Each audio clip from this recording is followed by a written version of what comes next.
Welcome back to the GSMC Dead Ball Sports Podcast, hosted by GSMC Sports Network. I'm your host, Nolan Jammer.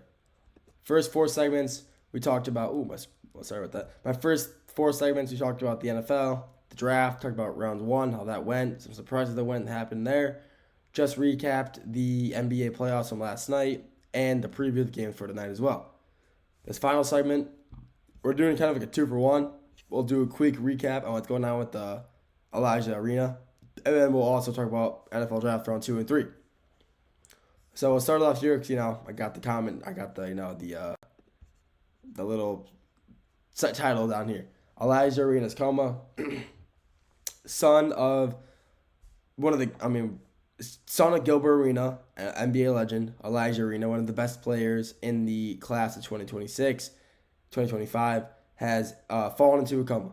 He happened to get into an accident, and he was placed into medical care after the crash, and he is now in a coma through medical needs. So he got in a crash, he got injured. That's horrible. So they took him to a hospital, and what they decided to do, they decided to put him into a medical induced coma. So they placed his body into the coma because he inhaled a lot of smoke from the car crash that he was a part of.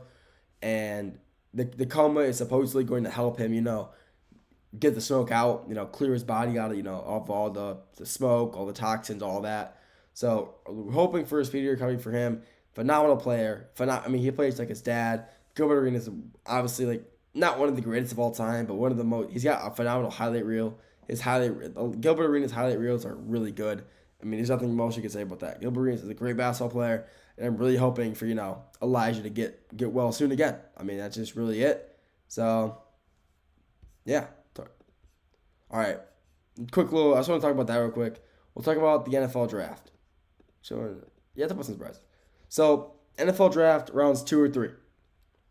I'm going to do this because Chase requested it, so hope he's still here. But we got some surprises within this draft, like I said earlier.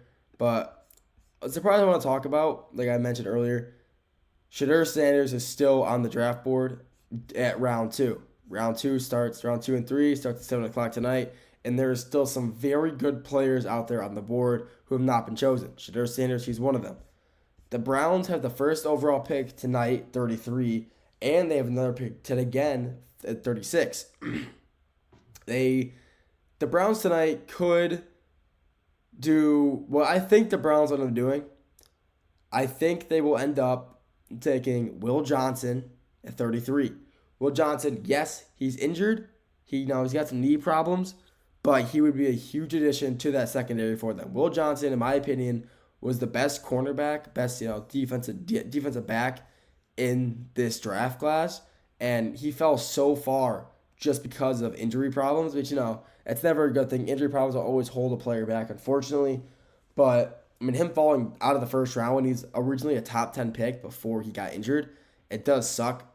I do feel bad for the kid, but I don't think the Browns pass on just such a good defensive player such as Will Johnson. He was phenomenal. He still is. He's a phenomenal player overall when he's healthy, and honestly, that's it. Will Johnson is just that good of a player, and that's really all I can say about that.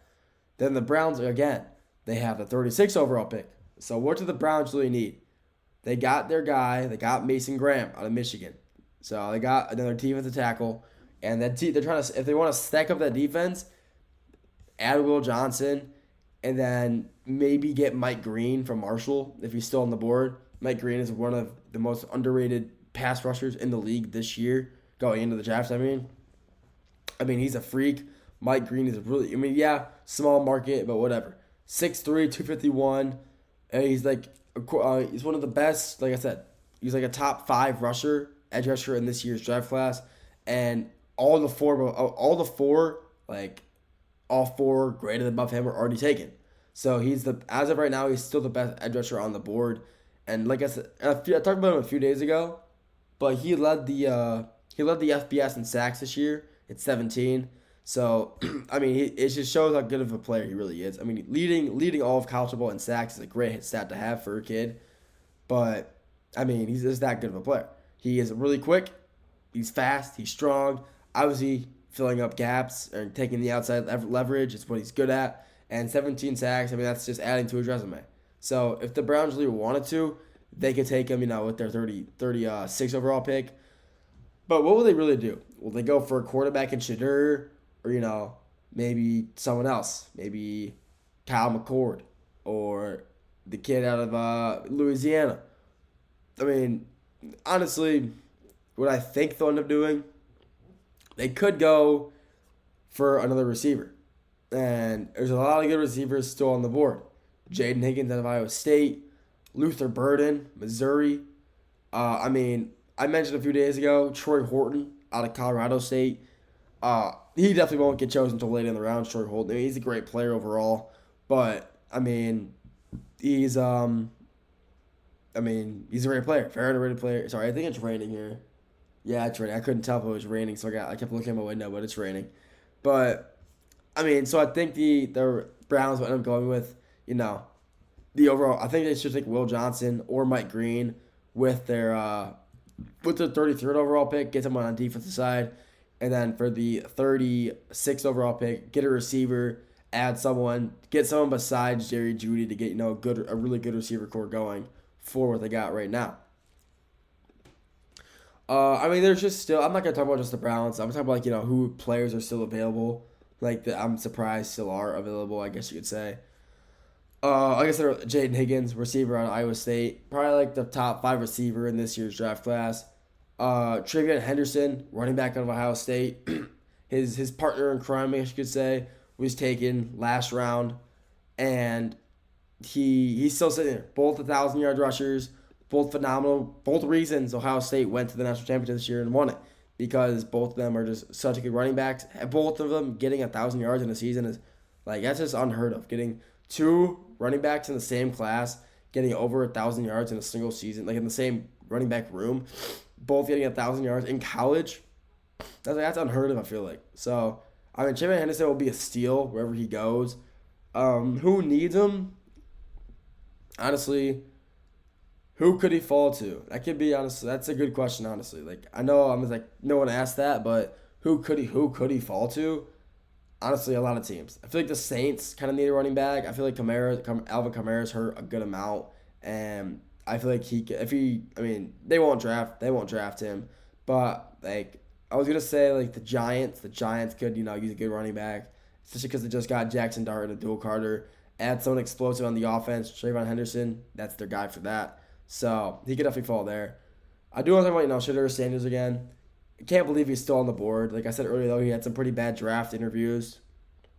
And a lot of the anonymous GM who reported it, said some pretty bad things about him during the interview that, big ego, blames his teammates, a lot of, stuff you don't want to hear. So I think that's a reason his stock is tanking because, problems like that. So do I see him dropping out of the second, third round? Honestly, if from what I hear, some coach saying that, to a player, saying that about a player that he blames his teammates, you can see a guy dropping pretty far out of the draft for someone like that. But realistically, will he? I doubt it. I think he could maybe go to a lot of teams. Obviously, Steelers still need a quarterback. I feel like maybe a team like Indianapolis might take a quarterback as well. Maybe a later for still one available. New Orleans, obviously. Las Vegas. There's a million teams that can get them. But the 3 teams I could see drafting them are definitely probably the Jets, the Raiders, and the Saints. The Jets, Raiders, and Saints are probably honestly top 3 picks for Shadur Sanders to go to. There's still just so many people in this draft that are available still that are very surprising to see they're still on the board. But that's the draft. You see people fall who you think could never fall, and then you see players rise up, get drafted early who you never even heard of. So that's the NFL draft for you. That's why it's amazing, and that's why the draft is so much fun, honestly. That's all I got for everybody today. Thank you for tuning in to the GSMC Dead Ball Sports Podcast, hosted by GSMC Sports Network. Your continued support really means the world to us, so feel free to comment, and share with anybody you know. Feel free to follow us on all of our social media to stay up to date with all things GSMC. We're on any social media you can think of, X/Twitter, Facebook, Instagram, Snapchat, any social media, we're on it. So just search GSMC and follow us to stay up to date with all things GSMC. And yeah, honestly, that's all I got to say. Have a great weekend, everybody. Thank you for tuning in, and I'll talk to you all very, very soon. See ya.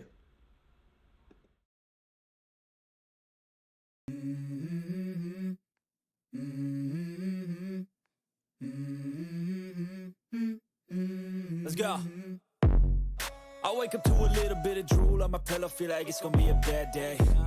Yeah, I'm tired of shit, and the coffee ain't hit yet, damn, ain't that great. I don't wanna go to